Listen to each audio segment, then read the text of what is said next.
What's up, YouTube? This is 82 Welcome back. So, question of the day is how good would Wilt Chamberlain be in today's modern era?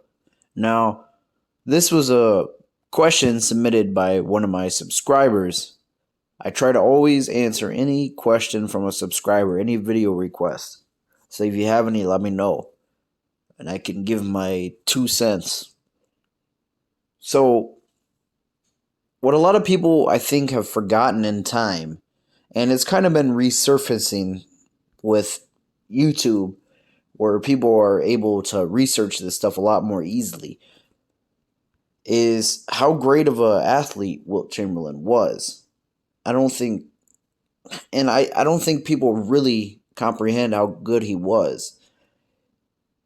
So, to just give you a gist of how good he was, and how athletic he was even up until his 50s, really. He had contract offers up into his early 50s. So he was 7'1" without shoes. He had a 7'8" wingspan. And his standing reach was 9'6", and that's in just 1956 shoes, you know. He had a 9.5 hand length, 11.5 hand spread, and throughout his career, it's kind of hard to get a overall playing weight. When he first came in the league, he was about 258. Then when he got up to as high as 320, but he would also kind of get leaner so he could get quicker. He didn't have a lot of body fat on him like a Shaquille O'Neal. But his peak, he was about 290 to 320, or to 310. So he ran the 4.6. He ran a 40-yard in 4.6 in 1966. He was a track and field champion. And a lot of people don't know this. He could have had a career in football. You know, he was very fast. So you may ask, why am I talking about all of his athletic gifts? You know, his vertical leap, his strength. He's probably the strongest player in NBA history. Because it's said he could bench press up to 500 pounds in his prime. And like I said, he did the 40-yard dash in 4.6 seconds. He had, although I haven't seen this on footage, like verified, I mean, you can kind of go back and watch old games and see his leaping ability. He had a 45-inch vertical leap. And he ran a 100-yard dash in 10.9 seconds.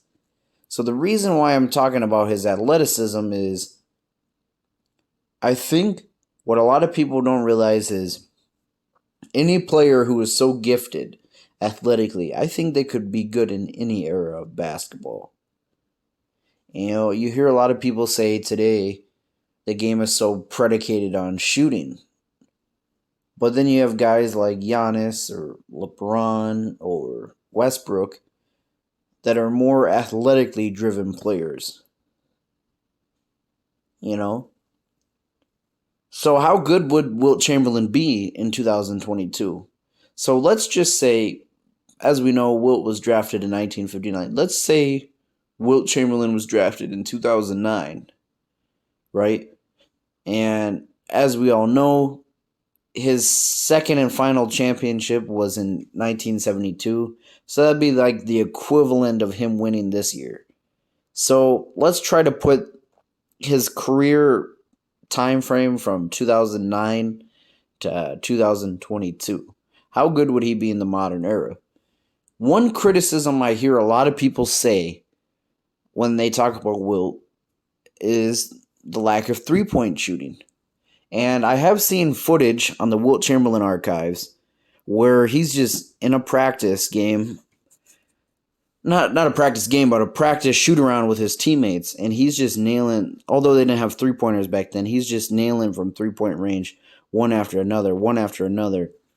And in Horse, he was very good at outside shots. And I know that playing a game shooting outside is a lot different than in a practice. Like you'll see Dwight Howard hitting 3-pointers in practice all day. Doesn't mean he's going to be as good in the game.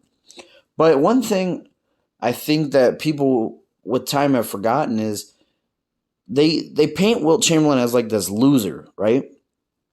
But he had a killer drive. Maybe not to the degree of Bill Russell or Michael Jordan, but everything I've gathered about him, everything I've read, all the stories I've read about him, all his books, he was a competitive freak himself. And he had a very great work ethic. So what I'm getting at is if Al Horford or Blake Griffin, kind of players that played from the 2009 to 2022 time period, were able to transform themselves and become a threat outside, why couldn't Wilt Chamberlain do this? If, an all-time great player, why couldn't he do this? You see what I'm getting at? I think there would be 2 points. I think there would be 2 eras to his game, just like there was in his original timeline. I think when he comes in around 2009 in the early 2010s, as we all know, this was a little bit before the three-point revolution, where it's just that's all teams predicated on. I think he would put up, like he did in real life, very solid numbers. And I think he would rely a lot on his athleticism. And if we look at, like, say, 2009 to, like, 2014, there weren't a lot of centers who could stop him down low.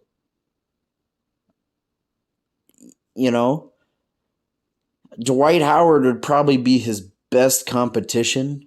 And I know a lot of times people like to say, oh, you put any center in today's era, in Wilt Chamberlain era, they'll be Wilt Chamberlain. Well, I don't remember Dwight Howard, as good as an athlete as he was, having the athletic abilities of Wilt. And I don't remember Dwight Howard ever having all the great post moves that Wilt Chamberlain had. I remember Dwight Howard not wanting to focus on his game in the offseason, not wanting to improve. He never developed even a solid post game as a big. He was never like a really good offensive threat. Yes, he was a great defender, but Wilt dealt with a lot of great defenders in his league.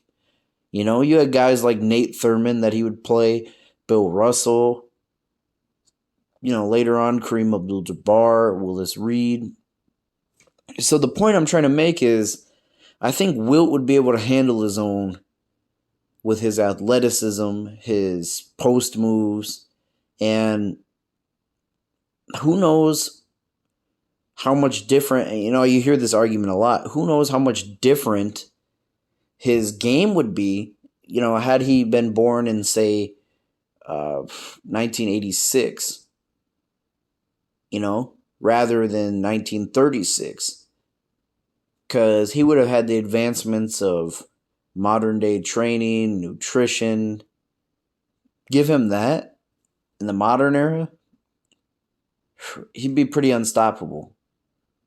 And going into the second part of the decade, I could kind of see him doing what he did in his regular timeline. I could see him dominating early on, but I think as time goes on, as good of a passer as he was, he could take kind of I don't even know if this is a fair comparison, so I might get butchered in the comments for this. I could see him being kind of like a Nikola Jokic. And I know Nikola is not as good of a defender. That's not what I'm saying. I mean his passing ability as a center. Because Wilt is the only center ever to lead the league in assists. So I could kind of see him developing an outside shot, developing a playmaking ability, and being kind of like a Rudy Gobert on defense. And here's the stat lines I could see him averaging. Early 2010s, say, I'm just going to make up a year, 2010-11. I could see him averaging like, the pace wasn't as fast in 2010 as it was in 1962. I just want to put that out there. He's not going to average 50 points per game. I know I hear a lot of old heads say, "Oh, he would average 80." No, I don't think. I don't think even Jordan would average 80. And I just don't think that's possible. But they would dominate. I could see Chamberlain averaging about 31 to 32 points per game, 14, 13 rebounds per game, 2 to 3 blocks per game. And early on, I could see him averaging like 2 to 3 assists, and averaging in the high 60s field goal percentage. But I could see like later in his career, much like in his regular timeline, I would see his numbers dipping a little bit. I could see him averaging like 23 to 26 points per game, maybe 14, 15 rebounds per game, maybe 6, 7 assists per game, maybe, like I said, 2 to 3 blocks, maybe even more. And I could see his 3-point percentage being about 35 to 37 range. Will did have a very great mid-range game. And I know he had a lot of post moves. It's just working on the outside shot would be what would make him unstoppable in the late 2010s. So let's say he played on the Lakers. I'm just making up a team, in the late 2010s. Or he played on the Warriors, He would, I no doubt in my mind, he would have more than 2 championships in his original timeline. Especially how free agency happy teams are nowadays. Like, there wasn't a free agency in Wilt's era. It's not like you could just go sign with another team. And I think given the way Wilt was in his original timeline, how he demanded trades, I could see him, and I might get a lot of hate for this, I could see him being kind of like a LeBron type player, where he's not going to stay on one team his whole career. Especially nowadays, I could see him, you never know what team he would have been drafted by in a modern day. You can make up any scenario you want. But I could see him demanding trades. I could see him trying to bring players to play with him. I could see him being like a LeBron type player. Just given his personality and how he liked to bounce around on teams, I could totally see that. I think he would win 2 to 4 championships, maybe 2 to 3 MVPs. But the thing that makes it tougher about winning the MVPs today is there is more stars now. Yes, the concentrations of teams were tougher back in his day because less teams means less roster spots available. So the role players, a lot of them were Hall of Famers, but there's a lot more superstars today. There might have been only 5 or 6 at the most MVP candidates in his era. But nowadays, you have guys like DeMar DeRozan even getting into MVP races. You have guys like Joel Embiid, Nikola Jokic. And it would be fun to see how Wilt matches up with these modern bigs. And another criticism, I think, is his free throw game. I think that would deter him from being an all-time leader in scoring had he played now, because the NBA today, well, I should say the last 5 years, with how they've been with flop calls and stuff like that, Wilt would probably go to the line a little more.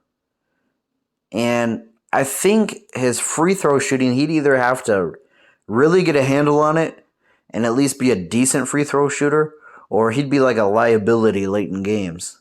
Like kind of like a Shaq situation. But regardless, I still think he'd be one of the best players in today's game. Because great players are going to be good in any era. We're not talking just role players. We're talking great players. When you're gifted with that athletic ability, you can dominate any era. And if you're blessed with a great basketball mind and a great work ethic, like Wilt Chamberlain or uh, Michael Jordan or LeBron James. And that's another thing. Sometimes people, they'll say players of today wouldn't be able to dominate past eras. You know, you have people saying Giannis wouldn't even be on the bench in the 80s and 90s. It's ridiculous. Great players would be great in any era. They would find ways to adapt to that era. They would find ways to take advantage of that era. And I think Wilt Chamberlain would be probably the first or second best player of the 2010s had he played in this era. You know, he'd be right up there with LeBron. So that's my thoughts on if Wilt Chamberlain played today. Let me know what you guys think down below. Thanks for watching.